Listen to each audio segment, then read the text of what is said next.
La différence entre mes deux courses, sur mon premier Ironman 70.3, j'ai mis 6h58 et sur mon deuxième Ironman 70.3, donc à Tallinn, j'ai mis 5h28, soit 1h30 de moins. Là, ça part sur du 5h30 si ça tient en course à pied, tu m'entends? 5h30. Allez! Je sais que c'est dur, 1 km par 1 km. Je n'ai pas eu besoin de faire un tri quotidien, j'ai pas eu besoin de m'entraîner 25 heures par semaine et de m'acharner comme toi pour gagner 1h30. Je m'entraînais en moyenne 6h30 par semaine, donc 6h30 c'est même pas 1 heure par jour sur tous les jours de la semaine. Donc je veux montrer aux gens qu'on est capable de progresser sans être une acharnée de l'entraînement comme tu peux l'être. Sans être dans l'excès. Sans être dans l'excès. Okay. On est tous l'excès de quelqu'un, mais...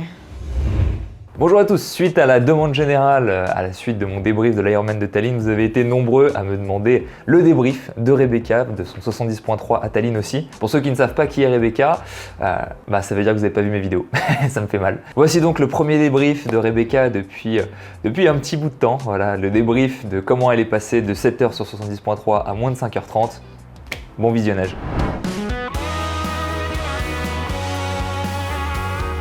Est-ce que tu peux décrire aux gens un petit peu à quoi ça ressemble pour toi un planning type? Alors un planning type, pour moi, c'était 0 natation. C'est pas idéal du tout. Voilà, moi je me suis remise à nager un mois avant la course. Enfin, franchement, je conseille à personne. C'est le seul sport où t'as pas progressé? C'est le seul sport où j'ai pas progressé. Tiens. Donc avant que je reprenne la natation, j'étais à 6 séances par semaine, ce qui me faisait donc 6h30 d'entraînement. Et puis quand j'ai rajouté la natation, j'avais 2 séances de plus par semaine. Donc ça faisait 8 entraînements avec donc un volume horaire d'à peu près 8h30, 9h. Et enfin, sur la fin de la prépa où là les sorties longues devenaient vraiment plus longues, j'étais à peu près à 10h30 d'entraînement avec le même volume de séances par semaine. En course à pied, 3 séances par semaine. J'avais un EF de 40-45 minutes, une séance de piste et puis une sortie longue.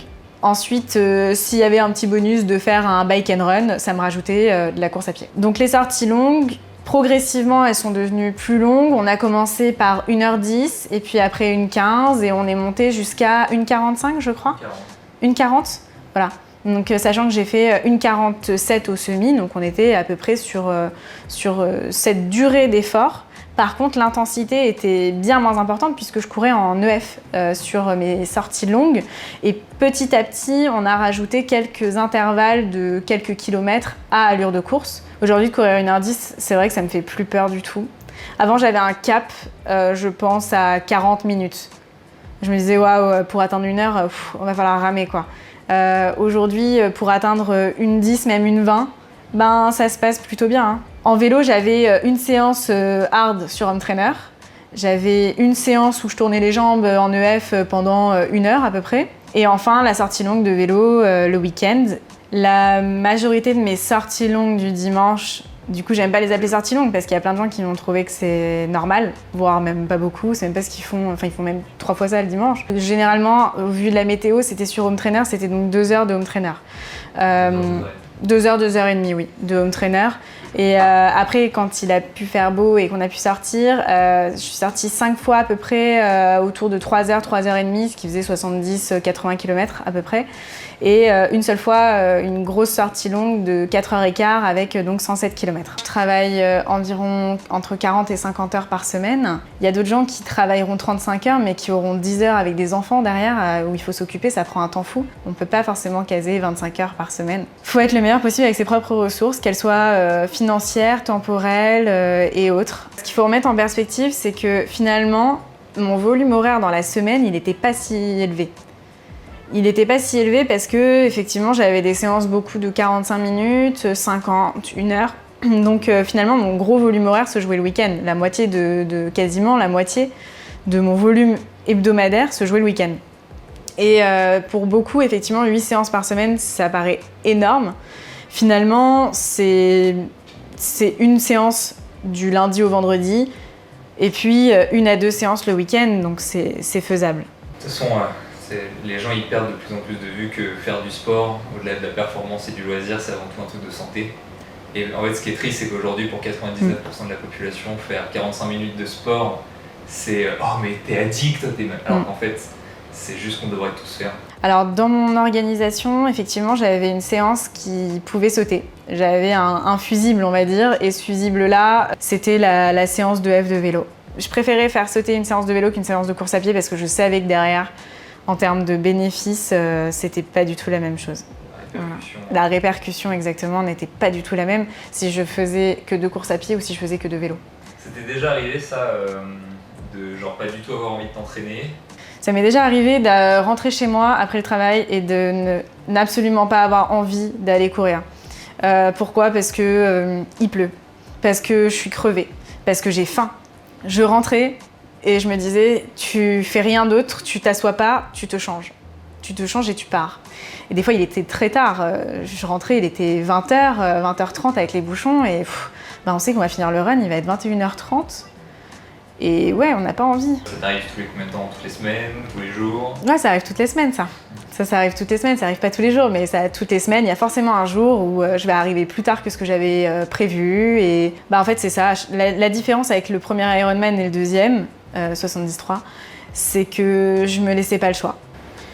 Sur le moment présent, c'était dur, mais là, a posteriori, est-ce que du coup, t'es contente de l'avoir fait?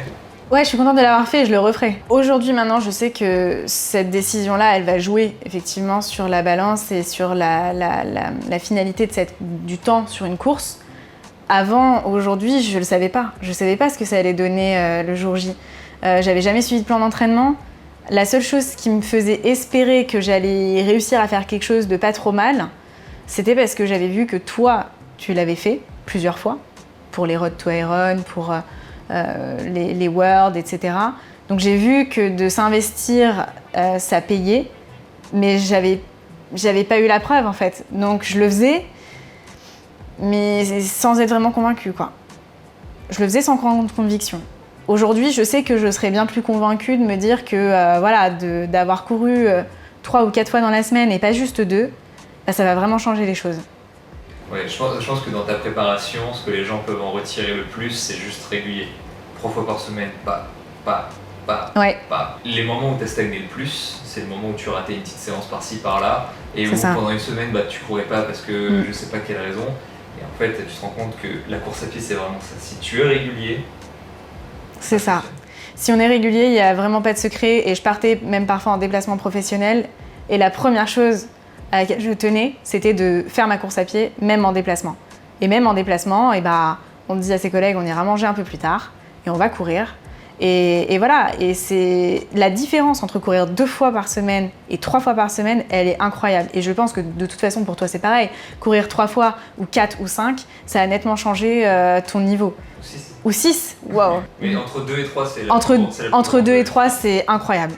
Et c'est simple, une semaine où je courais 2 fois, la semaine d'après, elle était dure en course à pied. Je perdais tous les bénéfices de ce que j'avais fait avant. Alors oui, on le retrouve la semaine suivante, mais t'as perdu une semaine. J'ai préparé Tallinn en me fixant certains objectifs de temps qui étaient nettement à la baisse que ce que toi tu prévoyais. Moi je prévoyais de faire un peu sous les 6 heures, donc de gagner 1 heure. Et toi, tu pensais que c'était largement atteignable, que c'était... voilà. Mais pour moi, j'y croyais pas. Donc pour pas être déçue, de toute façon, je voulais pas me fixer quelque chose de pour moi, surréaliste. À savoir qu'elle a très peu confiance en elle sur ses performances dans ces 2 sports-là, alors qu'elle a beaucoup progressé. Elle mise sur 28 km/h, il me semble, sur le vélo. Moi, je vise plutôt 31-32 km/h. Qui aura raison? Eh bien, on va voir... On va le savoir d'ici peu. Est-ce qu'il y a des choses qui ont changé entre le jour précédent ma course? Oui, tout à fait, oui. La veille de Marbella, j'ai pas marché 10 km et piétiné avec les pieds trempés pour te prendre en photo sur un Ironman. Déjà, donc ça change pas mal. J'avoue que c'est la crainte que j'avais sur Tallinn, c'est que j'ai marché 10 bornes la veille, j'étais debout toute l'après-midi, même toute la journée.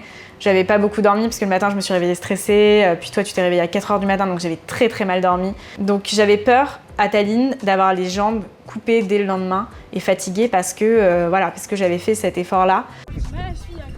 C'est pas grave. Alors en partie natation, moins peur du départ à Tallinn qu'à Marbella. Accumuler l'expérience en natation, ça m'a permis d'aller sereinement, de se tester dans plusieurs milieux différents, de se tester dans une ligne d'eau en fermant les yeux, c'est déjà super important parce que quand on est dans un milieu où on voit pas le fond, etc., ça peut des fois perturber des gens.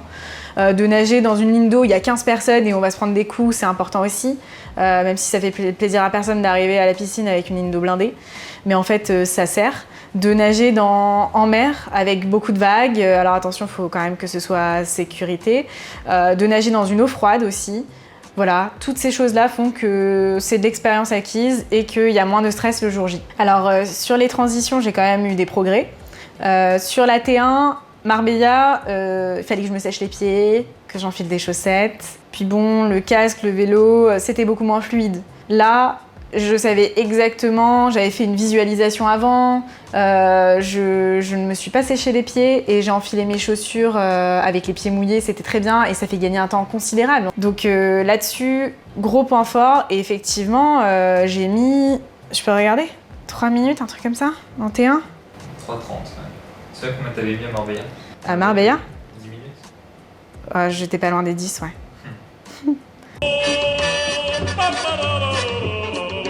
Par contre, sur T2, là, j'ai perdu du temps parce qu'on n'avait pas reconnu la T2.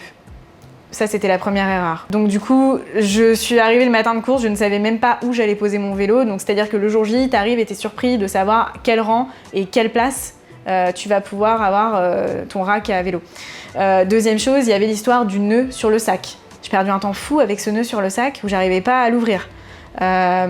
Ensuite, la T2, j'ai enfilé mes manchons de compression. Ça, plus les chaussettes, puisque du coup, j'avais pas eu les chaussettes avant. Et enfin, les baskets où il fallait faire les nœuds. J'avais pas de lacets rapides. Et on perd un temps fou, en fait, avec tous ces petits trucs à enfiler, etc. Bien qu'on se dépêche. Donc là, j'ai été moins efficace en T2. J'ai mis un peu plus de 5 minutes. Là où, en général, c'est censé être rapide, quoi. Alors, pour la partie vélo, je m'attendais à faire moins de 30 km/h de moyenne, d'accord, sachant que du coup j'ai fait 32 km/h de moyenne, ça a été la grande surprise. Sincèrement, je ne me pensais pas capable de fournir une vitesse pour moi aussi élevée sur une distance aussi grande. Je ne l'ai jamais fait à l'entraînement. À vélo, on allait sur l'anneau de Rungis et il fallait tenir telle puissance du 73 sur tant d'intervalles, tant de temps. Ça paraissait déjà insurmontable. Voilà, c'était un peu la difficulté le jour J. Par contre, j'étais très à l'aise, mais voilà, au niveau position, il y a encore quelques réglages à faire. Donc heureusement, on avait fait un très bon réglage chez Paris Bike Co avec Sam. Parce qu'on a beau avoir un super vélo de contre-la-montre, moi au début, j'étais posée dessus n'importe comment, et ça donne pas grand-chose, hein. Faut pas s'attendre à des miracles, donc la position, hyper important. Donc la nutrition sur le vélo, c'était parfait pour la partie hydratation. Je me suis hydratée très régulièrement, je me disais bah voilà, tous les temps minimum je bois. Et j'ai alterné entre une gourde d'ISO et de l'eau. Je me suis arrêtée une seule fois à un ravitaillement, je crois que c'était au kilomètre 70, pour reprendre de l'eau et remplir mon bidon aéro à l'avant d'eau. Parce que j'avais tout sifflé, mais juste quelques kilomètres avant, je savais qu'il y avait le ravito là, donc j'en avais profité. Et par contre, sur la partie alimentation, là, c'était le calvaire. C'est-à-dire que là, comme toi, on a beau tester à l'entraînement toute la nourriture qu'on va prendre avec nous, sur nous. À l'entraînement, on sait si ça va passer en termes de goût et de digestion. Par contre, là, la différence, c'est qu'en course, avec l'adrénaline, la position, les puissances qu'on met, en fait, manger solide, ça a été terrible. Manger solide, ça a été un calvaire, et à chaque fois que je voyais que ça faisait 40 minutes et qu'il fallait remanger, je me disais mon Dieu, il va falloir remanger dans tant de temps, et c'était une appréhension en fait, j'avais pas envie. Et j'avais eu la très bonne idée de prendre des barres de riz, et en fait la barre de riz, je l'ai laissée le matin dans ma petite trousse là, de cadre, et en fait avec le soleil, parce qu'il faisait beau pour notre course.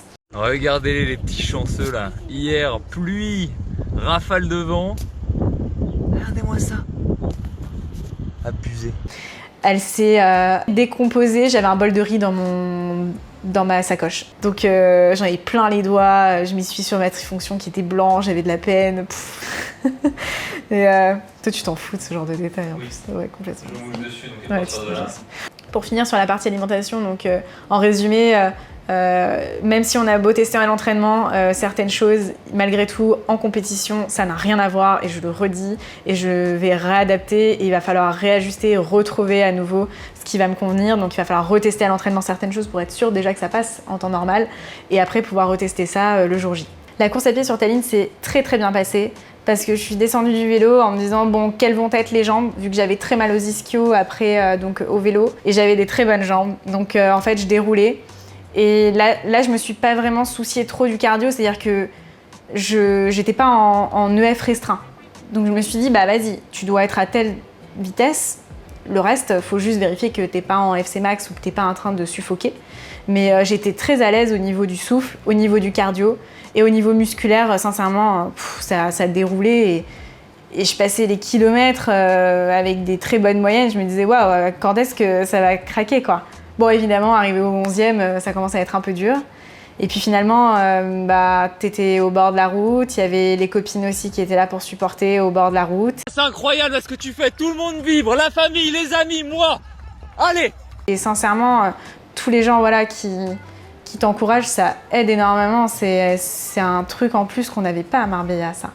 On l'avait pas à Marbella et ça change parce que quand t'es seul, et que, ok, t'as des gens qui vont te dire allez, mais c'est pas pareil que quand c'est tes amis qui sont là et qui vivent la course avec vraiment à cœur avec toi, quoi. Et tu le sens en fait. Et ça te booste. Donc j'ai franchi après la ligne, mais j'étais pas en train de me traîner au bout de ma vie, en train de marcher. Non, j'étais fraîche, quoi. Enfin, j'étais contente. Là, c'était une course à pied réussie. C'était une course à pied réussie, ouais. C'est une course à pied idéale. Sincèrement, avec mes entraînements, les valeurs qu'on avait à l'entraînement et ce que j'ai pu produire au jour de course, tu m'avais dit de me placer à 5,10 au kilo. Et au final, j'arrive à être en dessous de 5, à 4,59, donc à 5, quoi, sur l'ensemble.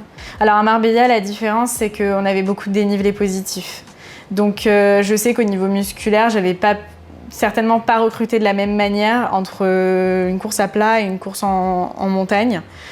Bien que de toute façon, à plat, on est en train d'appuyer constamment, alors qu'en montagne, la deuxième moitié, on descend. Donc il y a ça aussi, ça permet un petit peu de reposer les jambes avant d'aller courir. Après, effectivement, je sais ce que c'est la sensation quand ça va être plus dur ou quand ça va bien se passer. Et c'est vrai que maintenant, je vais avoir l'appréhension de me dire, mais est-ce que ça pourra encore aussi bien se passer que ça s'est passé à Tallinn, parce que c'était vraiment idéal en termes de sensations. Donc voilà. Les kilomètres, ils savent aller et voilà, c'est... J'arrive à la finish line, je suis super contente d'avoir fini et surtout qu'on s'était croisés un peu avant et que tu m'avais dit si tu continues comme ça, c'est record c'est PB sur semi et tu feras moins de 5h30 sur ton half. Et là, tu te dis, bah ouais, tous tes entraînements, ils ont payé toutes les fois où t'avais pas envie de sortir, où t'étais crevée, où t'as pris la pluie. Ça a payé, t'es trop contente. Ouais, t'es contente, tu te dis, bah ouais, c'est fait, hein. Ça, c'est fait. Et tu pars avec la satisfaction du devoir accompli, quoi. C'est vraiment ça.